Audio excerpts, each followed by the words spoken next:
અહીંયા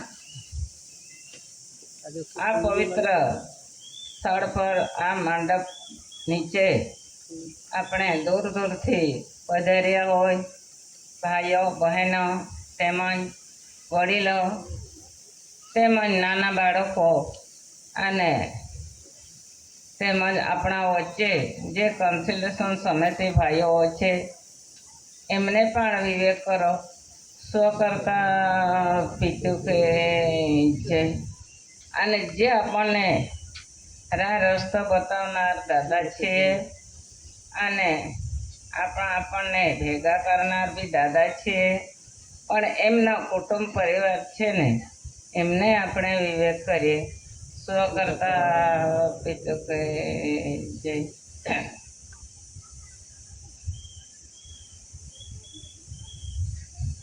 ભાઈ આપણે છે ને સાવધાન અજાણતામાં હતા અને આપણે બધા જીવ ભૂલે પડેલા હતા કાંઈ કે જંગલ ઝાડીમાં રખડતા રજડતા હતા કાંઈ ખાડા કચરામાં પડી રહેલા હતા તેમાંથી આપણને જે નર્કના કુંડમાં પડી રહેલા હતા તેમાંથી પણ આપણને દાદા એક એક દાણો વણી વણીને જે રીતે આપણે કણીને ભેગી કરતા છે તે રીતે આપણને ભેગા કર્યા છે તો જરા કદર કરો અને આ કણી અને દાદા એ સાથે આવ્યા છે તો આ કણીના અડક દાદા આપે છે અને દાદાના અડક કણી આપે છે તે કેવી રીતે આપે છે કે દાદાને કેવી રીતે ઓળખીએ આપણે તો આ કણી જો આપણે ખાઈએ તો ઓળખાય ને એટલે આ કણી ખાતા છે આપણે તો આપણને દાદા દેખાય ને તો નહીં દેખાતે એટલે કહેવા પડે છે કે આ કણી ઓળખ આપે છે કણીનો આધાર લીયા વગર આપણને કશું દેખાતું નથી તો આ કણી અને આપણે બધા જ એમ કહેતા છે કે આ જીવ આપણા જીવ માત્ર ઢોર ડાકરનો કે પશુ પક્ષીનો કે પ્રત્યેક આ દેહ લઈને આવ્યો છે અને આ રૂપ લઈને આવ્યો છે આ જીવ એ જીવ ક્યાંથી આવ્યો હોય એ જીવ ક્યાંથી આવ્યો છે એટલે એમને હોદવા માટે તો કાંઈક ડુંગરો પહાડો ચડી ગયા કાંઈક દરિયો પાર કર્યો આ જીવને હોદવા માટે નીકળી પડેલા છે ભાઈઓ આ જીવ ક્યાંથી આવતો છે એમ કરીને પણ કોઈને આ જીવ મળ્યો નથી ક્યાંથી આવે છે તે જગ્યા કોઈને આ વિશ્વમાં કોઈને મળ્યો નથી તે જગ્યા દાદાએ શોધી કાઢ્યો છે કદી જ નહીં કાઢ્યો પણ દાદા જોઈને જ આવ્યા છે અને એમને સર્જનહાર બાપે તે જગ્યા પરથી આટલે સુધી મોકલી આપ્યા છે એટલે જ જે માત્રનો ખુલાસો દાદા કરે છે અને આપણે મનુષ્યનો અવતાર છે એ અવતાર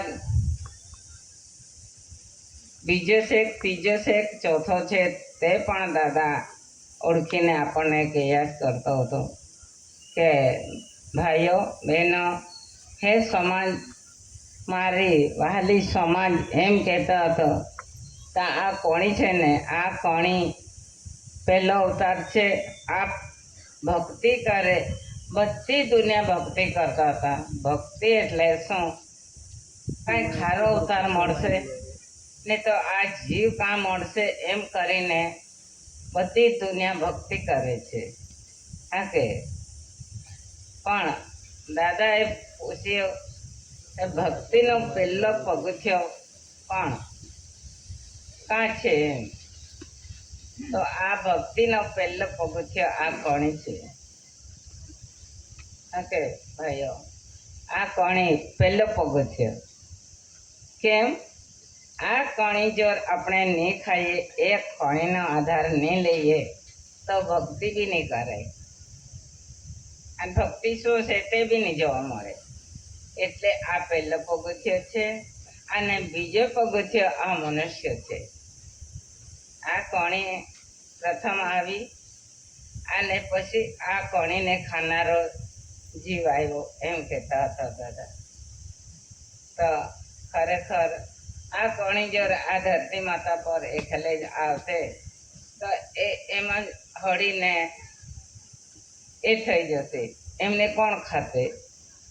એના માટે આ કણીને ખાવા સારું અને આ કણીને કાંઈ મૂકવા સારું કે એમના દેખભાલ રાખવા સારું આ મનુષ્ય બનાવી આપ્યો છે, મનુષ્યને મોકલી આપ્યો છે. આ મનુષ્ય અને કણી જાતે આવ્યા છે એવું દાદાએ રાહ બતાવ્યો છે. તો વાત સાચી છે. આ કણી સિવાય આપણને કશું બોલાતું નથી, ચાલાતું નથી. એવો એ બધી ખૂબી આ કણીમાં જ છે. કણી ખાય એટલે બધાને કરંટ પણ મળે છે અને શક્તિ મળે છે અને આંખે પણ દેખાય છે. એવો બધો એ કરંટ આપ્યા કરે છે. એટલે કણીને મહત્ત્વ કરજો. અને આ કણી આપણો જીવ છે. આ કણીમાંથી જ આપણે જીવ પેદા થયેલા છે. તો આ કણીને સારી રીતે ઓળખી લેજો અને એની સાથે પૂરી સંબંધ રાખજો ભાઈઓ એ બહેનો. અને આ કણીને વિવેક વિનય કરીને કાચી છે એમને પાકી બનાવીને પોતે ખાજો અને એકબીજાને ખવડાવજો અને પણ આ છોકરા હોય તેમને ખવડાવજો. એવો દાદા તો પહેલો કણીનો જ વિષય ચલાવતા હતા અને પછી એકડી ચોપડીનો વિષય ચલાવતા હતા. એકડી ચોપડી જ કાઢે હાથે આપણે ગયા હોય ને ત્યાં એકડી ચોપડી કાઢે અને 1થી માંડીને 10 સુધી દાદા બતાવે એ 10થી માંડીને 100 સુધી બતાવતા હતા. તો ખરેખર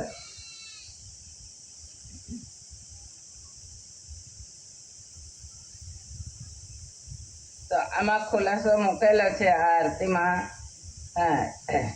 જીવ હું પોતે ક્યાંથી આવ્યો વિચારી લે ને તું. આ જીવ હું ક્યાંથી આવ્યો વિચારી લે તું એમ કહેલું છે. છૂટી જશે દેહી જ્યારે ત્યારે ઠરવાનો તારો ક્યાં ઠામ. આ દેહ જ્યારે ત્યારે છૂટી જશે પણ અહીંથી છૂટી જશે તો ક્યાં ઠારો મળશે? ઠરવાનો ક્યાં ઠરશે? હમણાં છે ને આ દેહ અને આ જીવ, શરીર સિવાય જીવ નહીં મળે, જીવ સિવાય શરીર નહીં મળે. એ બંને જોડું સાથે ફરે છે અને કદાચ આ છૂટું પડી જાય એનો ઠારો કાંઈ ક્યાં મળશે એમ લખેલું છે એમાં. છૂટી જશે ત્યારે આ આવ્યું છે તો જ્યારે ત્યારે આ જોડું બંધાયેલું છે પણ જ્યારે ત્યારે એ તો છૂટું પડવાનું છે.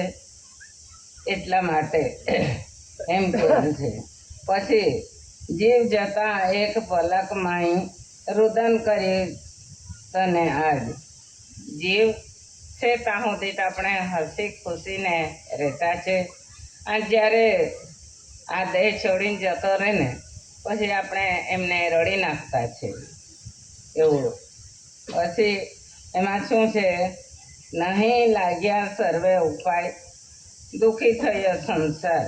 બધો ઉપાય કર્યો આ શરીર સળવા ત્યારે, બધો ઉપાય કર્યો. શેક આપી, આ કાન ફૂક્યા અને બધું હાથ પગ દબાવ્યો ને બધું હલાવી ચલાવીને બધી ઉપાય કરી પણ નહીં પતો લાગ્યો. આ છોડીને જતો રહ્યો.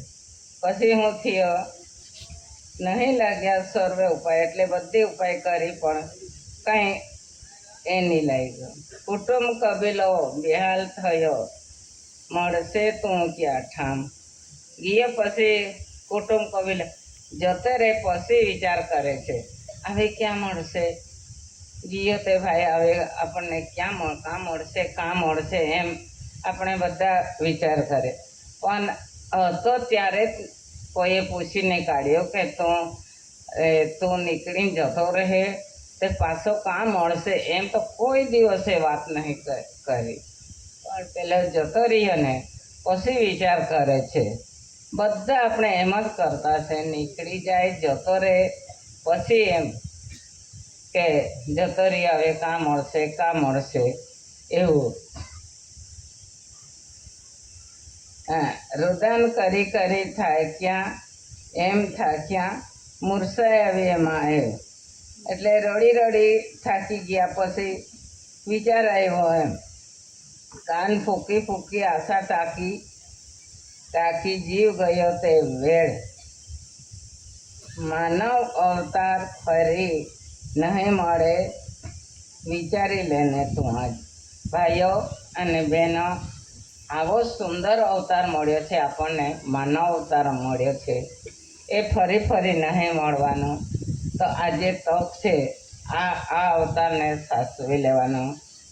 અને આ મનુષ્ય અવતાર સિવાય બીજો અવતાર નકામો છે. આપણે નજરે જોતા છે બહેનો, ધર ડાકર છે, ધર પણ એ પણ તસ્તીસ કરે છે. આવા ડુંગરો પહાડોમાં હોદી ખાવા જતો છે.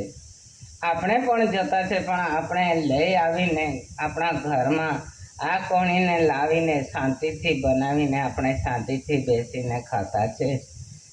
અને એ તો કાં ખાવાનો હત્તો ફરે છે. અને મરઘોક બકરોક બધા જ આ રીતે ફરે છે.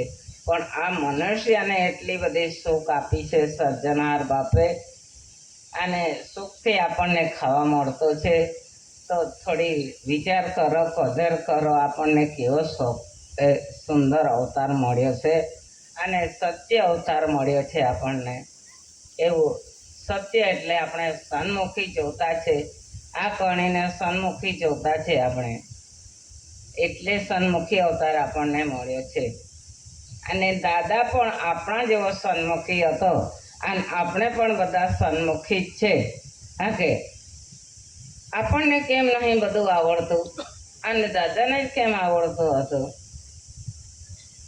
આ મનુષ્ય અવતારમાં આપણા જેવો દાદા બી 2 હાથ અને 2 પગ લઈને આવ્યો છે, 2 આંખ લઈને આવ્યો છે, અને માથું લઈને આવ્યો છે. તે જ રીતે આપણે પણ બધા તે જ રીતે આવ્યા છે, અને આપણે એના હરખા દેખાતા છે. પણ દાદા જાણે અને દાદા જોએ, દાદા કરે એ કામ આપણાથી નહીં કરાતું, કેમ કે તે સન્મુખી છે. તેવી જ રીતે આ કણી છે ને ભાઈઓ, એ કણી એટલી બધી કણી આ પાકે છે આપણા ઘરમાં, બહુ બધી ઢીગલો કણી આપણે લાવીને મૂકતા છે. પણ એમાં પણ એક જ દાણો સન્મુખી છે, એમ કહેતા હતા દાદા. સન્મુખી દાણો એક જ છે એમ કે. અને આપણા જેવા દાણા બહુ છે એમ. જે રીતે આપણા મનુષ્ય અવતારમાં દાદા છે ને તે અલગ છે, તે રીતે આ કણીમાં પણ એક દાણો અલગ છે, અને બધા દાણા સરખા છે. આ રીત દાદાએ બતાવી છે. તો વાત સાચી. આપણને એમ બી લાગવું જોઈએ કે ખરેખર દાદાને બધું દેખાતું હતું ને આપણે કેમ નહીં દેખાતું. એટલે દાદા એમ કહેતા હતા,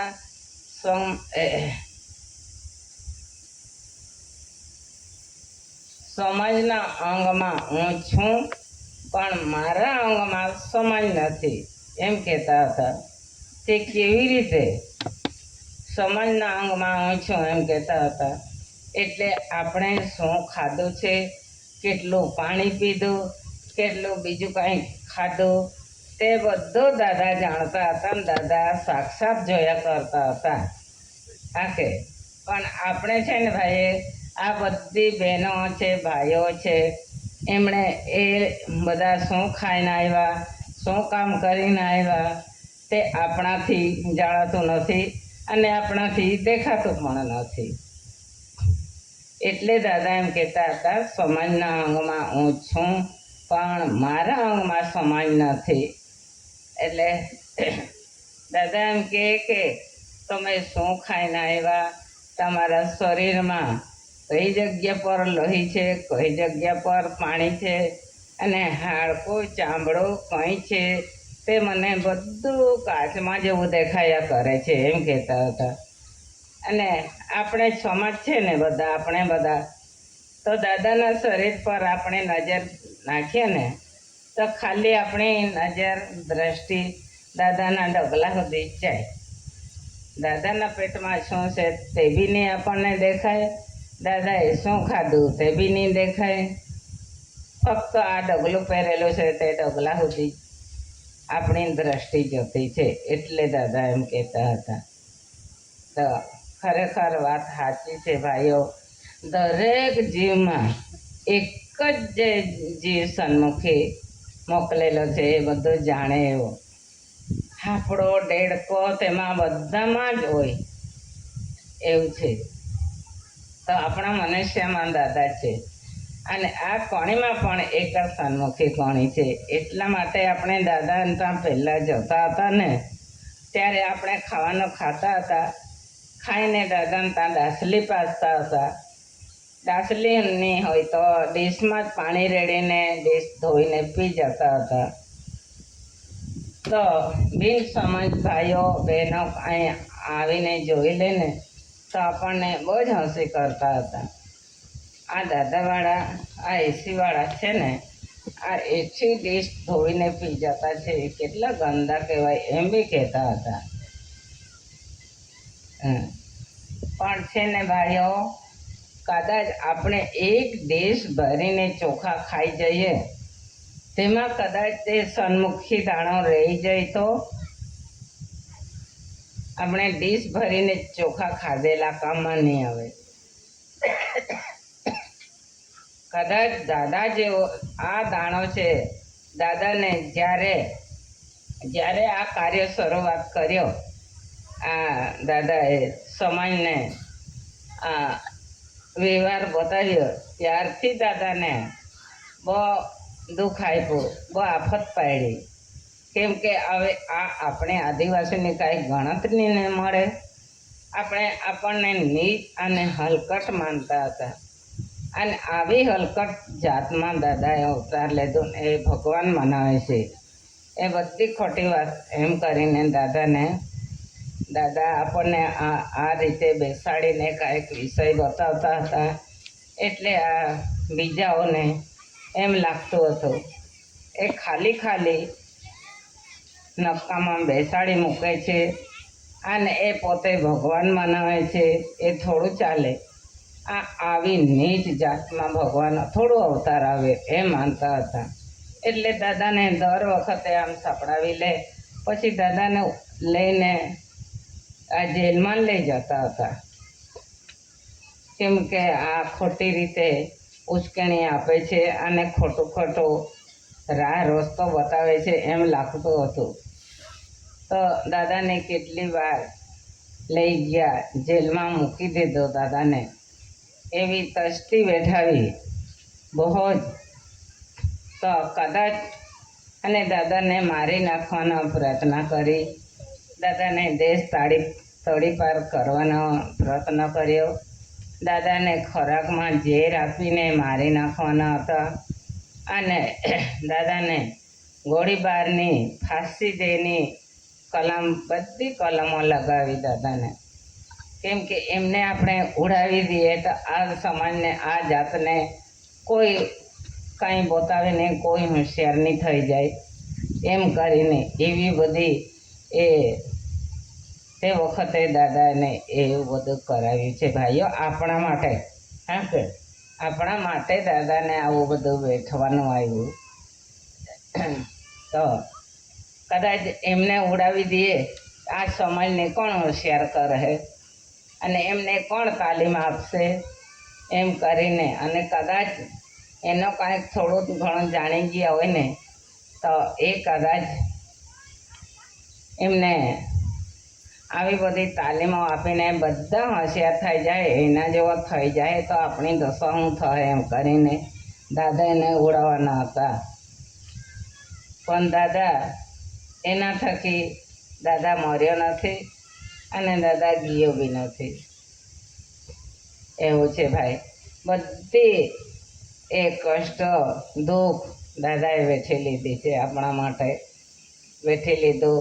કેમ કે પેલા દાદા તો વાત કાઢે તો આપણા તો આંખમાં આંસુ આવે ભાઈઓ. એમ કે મને લઈ જતા હતા અને કસ્ટડીમાં મૂકતા હતા. તે કસ્ટડી કેવડી મોટી હોય, એક ખાટલુંમાં એવડી જ હતી નાની, તેમાં મને મૂકતા હતા એમ કે. અને બધા કેદીઓના રૂમો ખરા ને તે રૂમોમાં સંડાસ કરતા હતા. સંડાસ કરીને પછી પાણીથી ધોઈ દેતા હતા, પાણી રેડી દેતા હતા. તો તેનો ગટર મારા રૂમમાં રહીને કાઢેલો હતો એમ કે. તે ખુલ્લો જ જયા કરતો હતો એમ કે. તેવા રૂમમાં મને મૂકેલો એમ કે. એટલા આડા ફાટેલા, પછી ખુલ્લો જ જયા કરતો હતો એમ કે. બધા રૂમોમાંથી આવતો હતો એમ કે. તેવી જગ્યા પર હું રહેલો છું એમ કે. એવું છે ભાઈઓ, આપણા માટે એવું બધું બેઠ્યું. અને રાતના પછી એક કોથળો, એક ગુણ ભરીને મરચાં લાવેલા એમ કે. કોઈ નહીં દેખાય ને તે રીતે મરચાં, હૂકા મરચાં લાવીને મારા દરવાજા પર મૂકીને સાનમાનો તે સળગાવેલો એમ કે. આખી રાત ધુમાડો નીકળે આ રીતે સળગાવેલો એમ કે આ ધુમાડો જાય ને તો જરૂર ઘૂસકાઈને મરી જાય એમ કરીને. તો દાદા આખી રાત બેસી રહેલા એમ કે. બેસી રહેલા, સવારના ઉઠીને બધા મરચાં સળગી ગયા ને તો પેલો રખોડો હેંબરીને દાદાએ તગારામાં ભરી મૂકેલો એમ કે. સવારે આવ્યા ને ચોકસી આવ્યા ત્યારે એમ કહેતા હતા, ભાઈઓ તમે છે ને જે હેકવા સારું મરચાં મૂકેલા ને તેમાં સરસ રીતે હેકીને આ પેલો રખોડો છે ને એ તગારામાં મૂકી રાખ્યો છે. કાં મૂકી આવો કે તમે લઈ જાઓ એમ કહેલું દાદાએ. તે ચોકિત થઈ ગયેલા એમ કે. ઓહો, આ એક ગુણ મરચાં સળગી ગયા અને અંધાર કસ્ટડીમાં છે, એમને કાંઈક તકલીફ નહીં થઈ હોય કે એમ લાગતું હતું. કશું કંઈ નહીં લાગે. એટલે દાદા આવી વાત કરતા હતા ત્યારે મેં કહેલું, અમે તો છે ને ચૂલામાં કદાચ એક મરચો પડી ગયો હોય ને એ આખું ઘર આપણો ઠું ઠું ઠું ઠું કરતા ફરતા છે. તો તમે કેવી રીતે ખેમી રહ્યા હોય એમ કહેલું. અરે જ્યાં સુધી મરચાં હળગેલા ને, જ્યાં સુધી ધુમાડો નીકળતો હતો ત્યાં સુધી બધી શ્વાસ બંધ કરીને હું બેસી રહેલો એમ કહેતો હતો. હા, તો આપણાથી બંધ કરાય કે ભાઈઓ? આપણે તો એક જ મરચો ચૂલામાં નાખી જોજો તો આપણે બહાર નીકળી જઈએ એવું. આટલી બધી દાદા પર આફત આવેલી, કોના માટે? આપણા માટે. તો દાદા પછી એ લોકોએ શું કર્યું? આ આદિવાસીમાં કદાચ મહારાજ આ દાદા જેવો જીવડો પેદા નહીં થઈ જાય તો સારું, નહીં તો એ એકલો છે તો બી નહીં ગાંઠતો